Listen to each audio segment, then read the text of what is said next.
Hello, you're watching the Great Canadian Bagel here, and today we have another Ontario provincial election forecast update. But before I begin, I would just like to let everyone know that I've been running for the next week, well, since last week and this week going forward until next Sunday, the 9th. I'm running a poll for the Canadian federal election forecasting. So it's an actual Canadian federal election poll. It'll be a link in the pinned comment to the Google form you can go to fill out said poll if you have not already. I know many of you have probably already filled it out because I've linked it through posts or the community tab, but I'm putting it into the pinned comment here for people who might stumble across the channel or don't see my community posts. I don't post them very frequently, so I don't think they get as publicized as other things. So yeah, just to be clear, there's no data collection being involved here. I'm not going to store your emails or anything. Actually, I don't even collect them at all. There's no email collection. The only data is the stuff you put in the poll, and that's aggregated with, at this point, 350 other respondents, and I'm hoping to get that up as high as I can go, because the more respondents I can get, the more accurate the poll will be. Once this is all done, I will be doing a video about it. But let us get back to the main thing here. Just once again, sorry. Before we move on, we'd like to shout out my channel members. Really appreciate you guys helping out in all your donations. And if you guys want to support the channel, by all means, go down into the link in the description below and press the join button. If you can't afford that, I understand. Just do your basic YouTube things, like, share, subscribe, comment below. But with no further ado, let us begin. So, for those of you who watched last week's video, which was many of you, you'll remember near the end of the video I said we can talk about Ontario at some point because Doug Ford is strong primarily because there's no actual opposition. Well, today is the day we're going to talk about that. So, let's begin. Why? Why is the best question to start with? Why is Ford dominant? The usual explanation I see people posit, and the usual one I hear and see, is that Ford has a lot of crossover appeal with federal liberal voters and kind of straddles that line. He manages to win them. An alternative version that I hear often is that he is appealing to and wins a minority vote in places like the GTA. The immigrant vote, I should say. But actually, I think both of those answers are pretty bad. I've done a lot of in-depth research in the past. I'll see if I can bring this up here. But suffice it to say, there's actually not a lot of crossover between the feds and the province. In other words, there's not more than you would expect in crossover voters. So what we have here, excuse this format being a little awkward and not ideal, this is for the GTA. Now, just an asterisk on this, remember, roughly speaking, 10 to 20% of a party's voters are going to go one way or another way. They're going to defect. They're going to change affiliations. And this will be true across federal, provincial lines, too. 10 to 20% of people who vote for the PCs aren't going to vote for the CPC, and vice versa, if the hypothesis that these two parties are very similar. And as we see here, it does look pretty similar. These are back-to-back elections. They're only like 7 months apart. And then you look at some of these regions, like Old York, it's basically the same. Don Valley, basically the same. Mississauga, basically the same. Brampton, basically the same.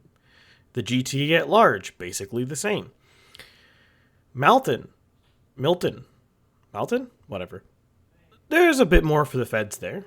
York area, basically the same. Etobicoke, the PCs have an advantage there. That's probably Doug Ford's home field advantage. Scarborough, PCs have a huge advantage. Durham, feds have a big advantage.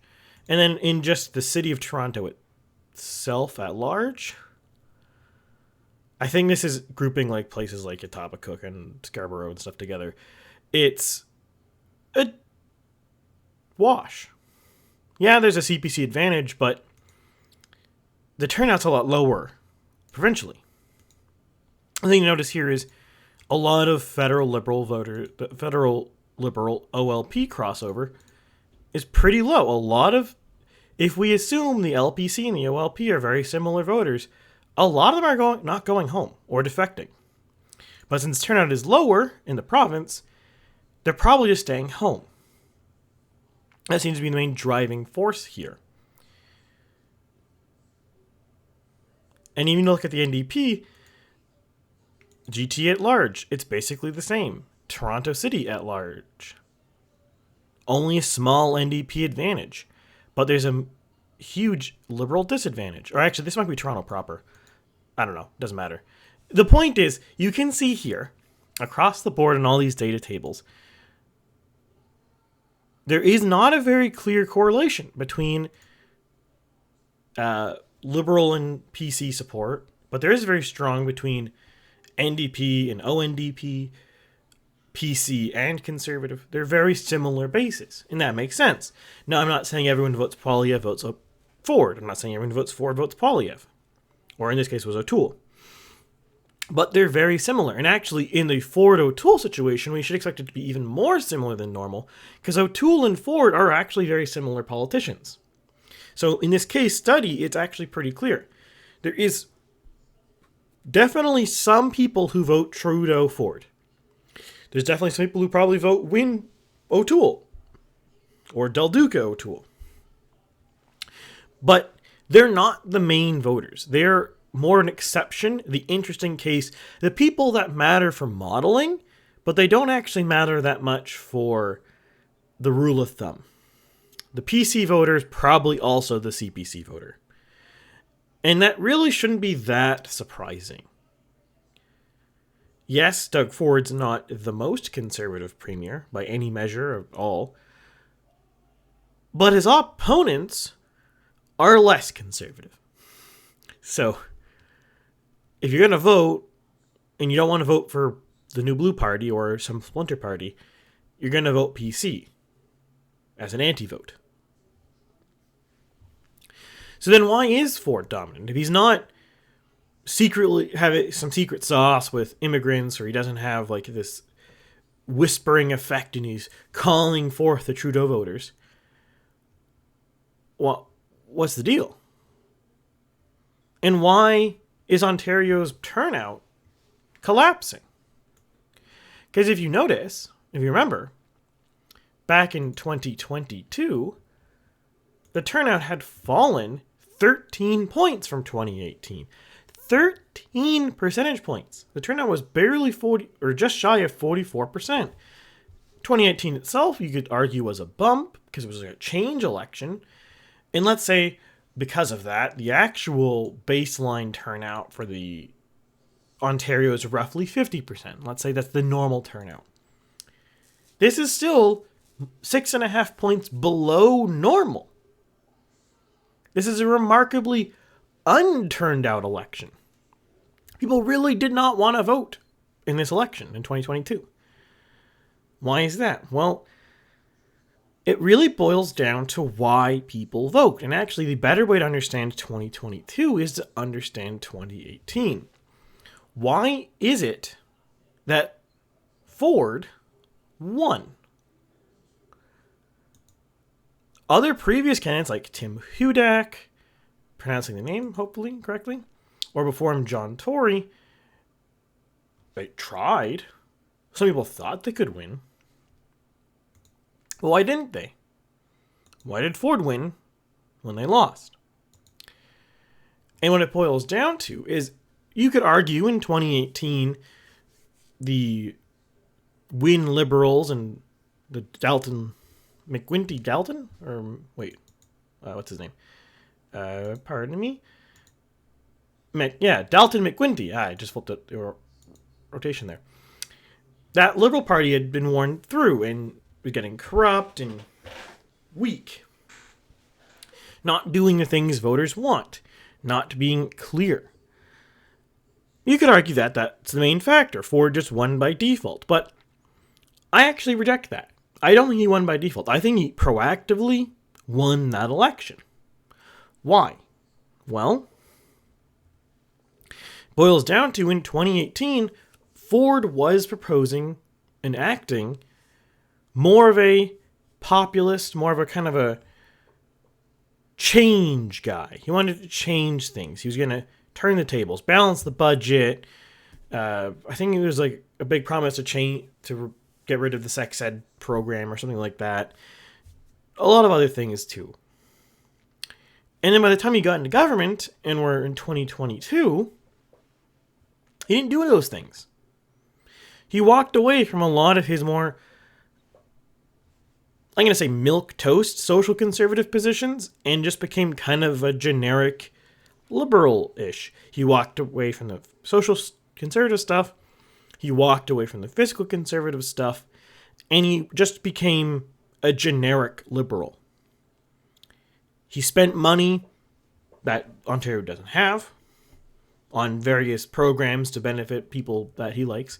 Now, as opposed to regular liberals, he cut taxes, I believe. At least some taxes. Correct me below in the comments if I'm wrong on that, but I didn't bother looking that fact up. I just assumed they did that. But anyways, whether that's true or not, it's immaterial. The main thing is he's acting, for the most part, like a liberal. Maybe you could argue a right liberal, but a liberal. He's a liberal in PC clothing in a lot of regards. Now, you could argue that his government does have more conservative inclinations than the actual honest-to-goodness Liberal Party would have. And I think you're probably right on that. You wouldn't have Bonnie Crombie's Liberals possibly being like, oh, we're going to push back on some of the, flirt with parental rights and stuff like that. You wouldn't see that. But Ford doesn't actually really deeply enthusiastically adopt that either. So he doesn't really want that himself. He's just willing to flirt with it. The Liberals wouldn't be. So if he's basically just a liberal, at least for the most part, the average person who's close enough approximation of a liberal, how does that help him? Well, see, it only helps him because there's no organized party to his right. And that's what all these splinter parties like New Blue, the Ontario Party, a bunch of other ones. I think New Blue is the really only one that has any meaningful credibility left at this stage. But before that, I think there was the Trillium Party. There's been many. They pop up every now and then, every couple elections. They might run candidates. Few of them have really went anywhere. But they're the main threat to Ford. And why is that? Well, if Ford is running himself as a generic liberal, essentially, or maybe a right liberal if we want to be generous, there's actually a huge room ideologically to his right. And that would easily, or could very quickly cannibalize his base if such a threat emerged, if such an action emerged. And there is perhaps in the cards in Ontario right now already the situation for the kind of rapid cannibalization that has occurred in BC. The only catch is Ford's in government. So one day in the far future, when Doug Ford eventually loses and the Ontario PCs are no longer in government, if they elect another person like Ford, we could see the PCs just evaporate quite quickly because there is a huge open space to their right. A blind, humongous spot. And the only reason that spot hasn't been filled yet, that vacuum is left empty, is there's no one organized and well known enough to fill it in. Maybe eventually the New Blue Party, let's say, might be able to get that filled in, might be able to slot themselves in there. But for now, they're not doing it. They're not there yet. It would require more work. Now, what has happened? So if this is the case, how does this impact the Liberals and the NDP? Well, those two parties also have their own little interesting bit together, same with the Greens under Schreiner. Those three parties are basically the same party. And I don't just mean this in the ideological sense or the whatever sense. What I mean is they're actually catering to the same people. The kind of voters who are going to go Liberal or NDP are mostly the same.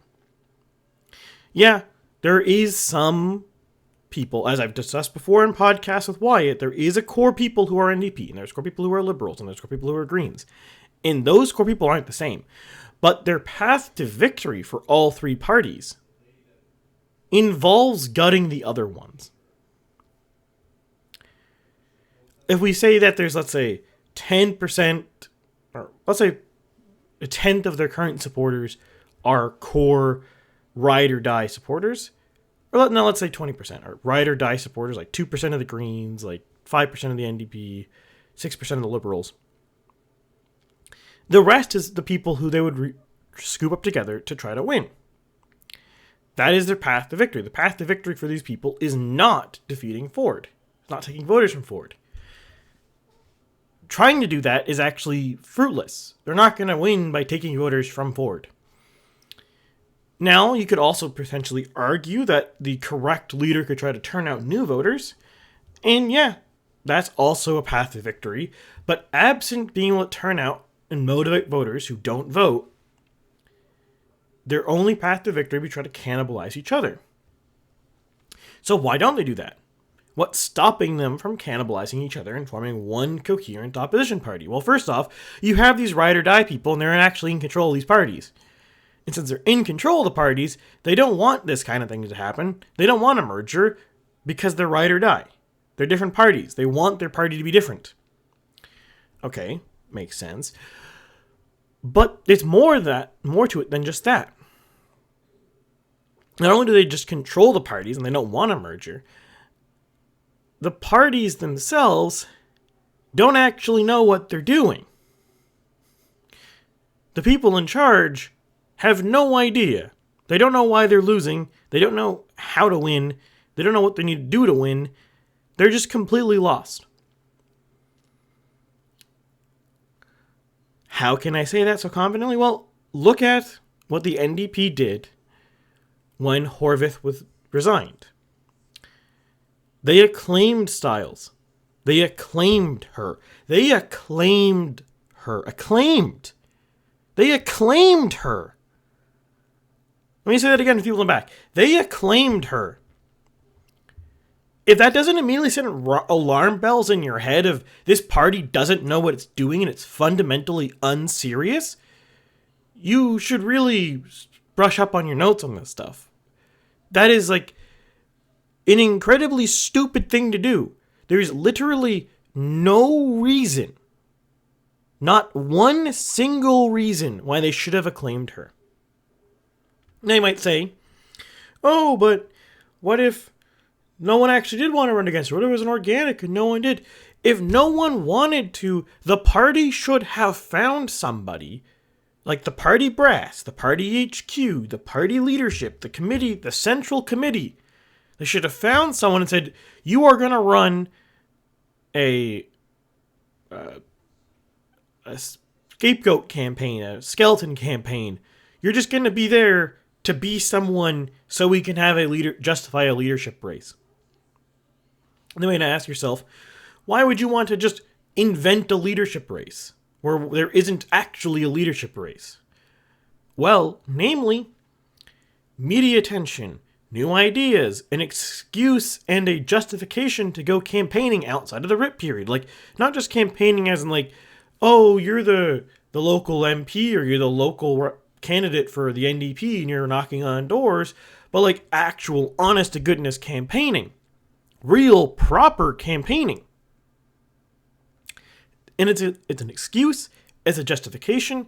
And you don't need a justification, legally speaking, but you need a justification for people to pay attention to you, for the media to look at you. Does the media care that much what you're going to do as the NDP leader between elections? Probably not. But if you're having a leadership race, they're going to be paying attention to you. It's interesting. Look in Alberta right now.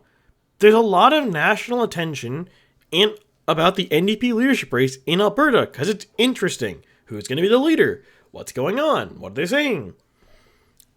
That's interesting things. Interesting things sell newspapers. Selling newspapers means people look at it. You want that. Even if it's a fictitious race, even if it's entirely made up, there's actually no opposition to Styles. It's just fiction. They're just doing it for the sake of doing it. But I think actually in reality, the reason why they didn't do this wasn't just that they were dumb or something and they didn't think, oh, we should have a fake race. There just literally was no one in the party who opposed Styles. They all agreed with her. They're like, yeah, she should be the leader. And they're like, yep, that makes sense. And they just signed off on it. They didn't even think about it. Because they didn't think there should be a leader. Sorry. They didn't think there should be a race anyways. It's kind of like a consensus thing. The committee agrees you should be the next one in charge of the committee. Therefore you are. And it's a completely lost opportunity, especially because the NDP needed a real leadership race. Not even just for the reason they already said. They needed one because Styles has the exact same issues that Horwath has. She's basically the same woman. In almost every meaningful way, other than the fact that she has a different name and a little bit different personality, but their values, their goals, their beliefs are basically the same. Styles is going to be campaigning almost identically to how Horwath campaigned, with an almost identical platform, with an almost identical goal. In other words, to voters, the NDP did not actually pick a new leader. They just changed her face and her name. Otherwise, they're the same person. There's nothing different about them. They're going to do the exact same campaign. They're going to have the exact same goals, the exact same beliefs, the exact same ideology, the exact same platform, possibly updated to be the most current version of progressive NDP stuff, but it's going to be the same. So the voters who didn't like Horwath in 2022 are going to look at Styles in 2026, or maybe 2025 next year, if Doug Ford does fire the election early. And they'll be like, cool, I didn't like Horwath, but why should I vote for you? You're the same person. And then they're going to fail, which is why you see here, they're down to 23 seats. And I'll just hit the elephant in the room here for those who are longtime viewers. Yes, this forecast does actually a little stronger for the NDP and the Liberals than the previous one, and is bad for Ford. That's really mostly just noise from the North sample. Not a lot of polls hitting the North, so the couple ones I had that were different showed it regressing very similar to the to this. And when you have this numbers, and this is what the number was in 2022, it swings a lot. Shocking, right? Anyways, that's actually not that interesting. Okay, so that's enough about Styles. What about Crombie? Why is Crombie not going anywhere? Well, Crombie, and I'm a little guilty about this myself, I thought Crombie was the OLP's best choice of the people on the stage. I still stand by that, but I think it's really just this shows how bad the stage their candidates were. The only other one who had a possibility was, what's his name? The federal liberal guy, Baynett. That's what he goes by Twitter, his handle. I don't kind of think his actual name. Doesn't matter. We all know who he is. Wait, actually, I'll just look him up.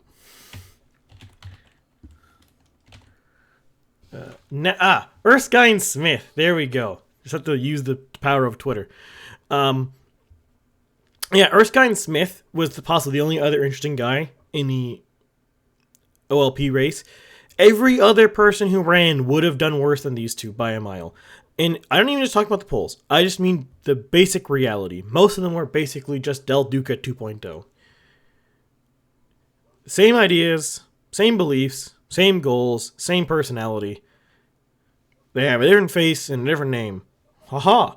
I think one of them might have been like different ethnicity, maybe? I don't remember. They're so unnotable, I don't even remember if they were different ethnicity. Like what is this? You're so uninteresting. Can't even remember what you look like. But the point here, and this is the really, really important key thing I want to press on. I touch on this regularly on this channel. What matters is being interesting for the opposition. The last thing you want to do is bore people. It's better to be controversial than boring. End of story. If you have the choice of either being Styles here and just be boring, or you could be controversial and exciting, you should be controversial and exciting. Someone like Danielle Smith, who's controversial and exciting, is a much better politician than someone like Heather Stephenson, who is boring. Don't be boring. It is bad for you. Doug Ford himself isn't actually that boring. He's fairly boring, but not that boring.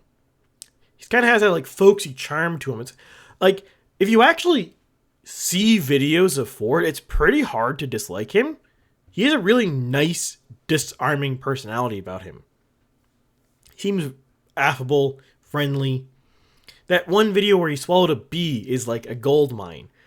That could just be his entire campaign, and you'd win the election. Right there. Just loop that on TV ads for 4 weeks.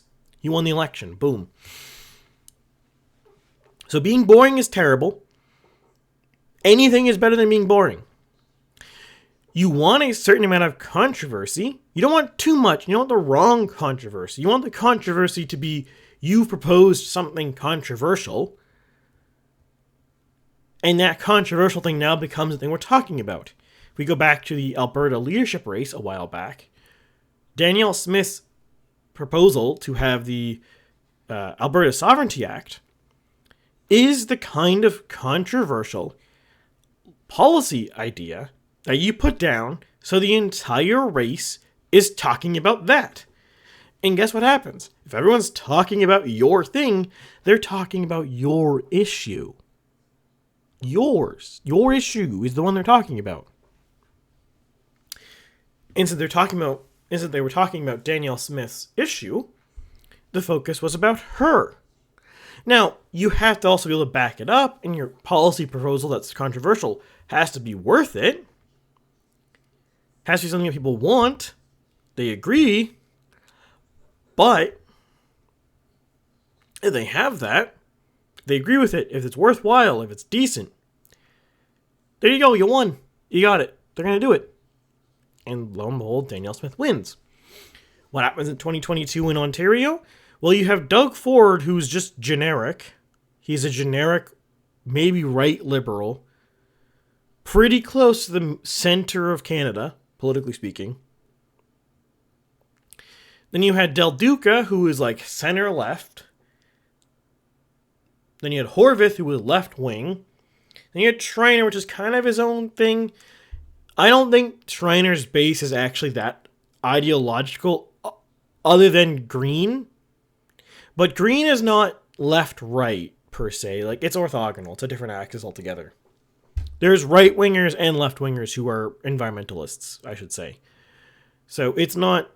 The Greens tend to lean left these days because environmentalism has become really so focused on primarily global warming and not about other issues. But when you talk about environmentalism in general and not just about climate change, it is more left-right. But climate change itself is quite polarized, but that's a topic for another time. So where was I? Yeah.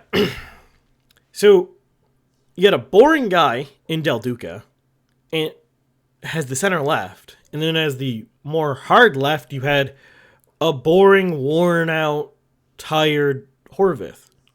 contesting, I think, her 4th election.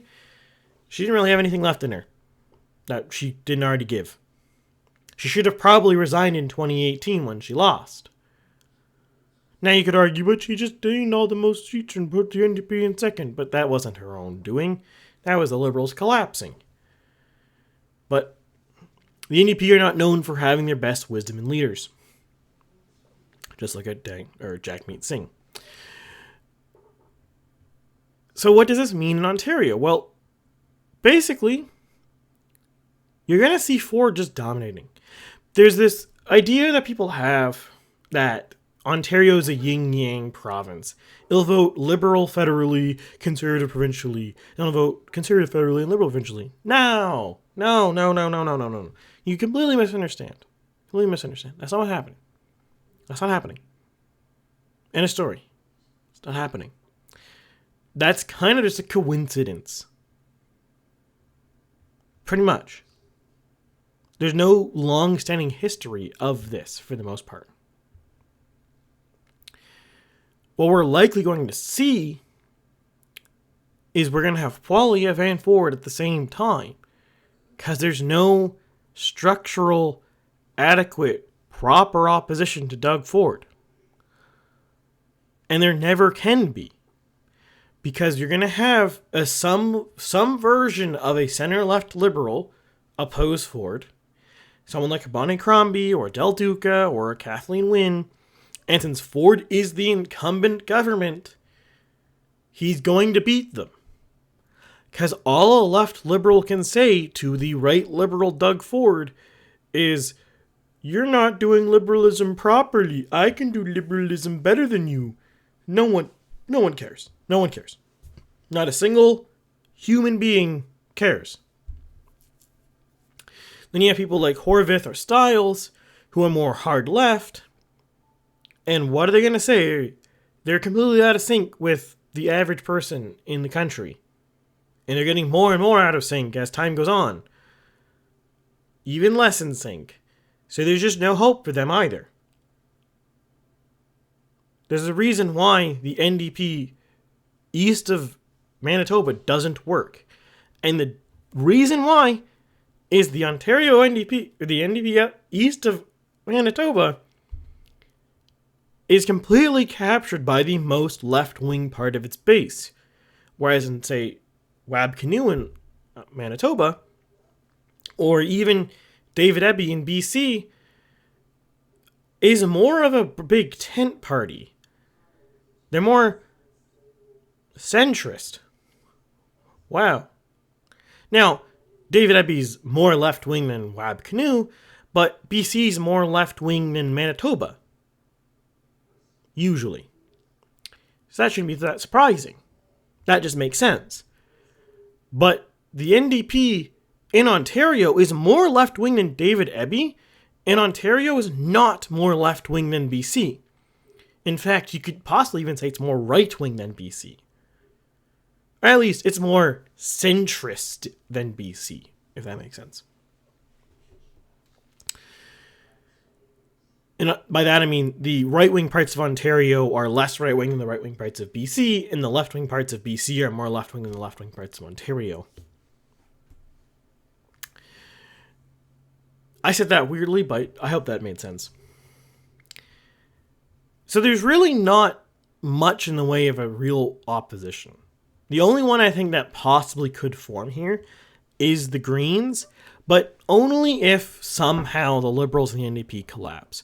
And the reason why that is because Schreiner, whether you agree with him or not, is actually opposing Ford on something, which is the environment. Like it's an actual distinct thing that he's contrasting himself with from Ford. Whereas Crombie's not really contrasting herself. She'll probably do better than Del Duca because she's just a more interesting and better candidate than Del Duca was. But she's very unlikely to actually win. And Stiles has no hope. She never had a hope. She should never have been acclaimed. She was acclaimed! Like, I want you to think about this for a second. Again, they acclaimed her. Like, what were they thinking? They acclaimed her. But to summarize here, we're going to really just keep seeing this loop again and again and again and again. It's going to be the same. Ford's going to probably call an early election in 25. He's probably going to win some number of seats. He'll go into an election in 2029. He's going to win some number of seats again. Probably win the election. Because the Liberals can't actually argue against him because they're not different than him. The NDP can't argue against him because they're out of sync with too much of the population to win. And the Greens are probably not going to get a chance because their oxygen is sucked out by the other two left-wing parties.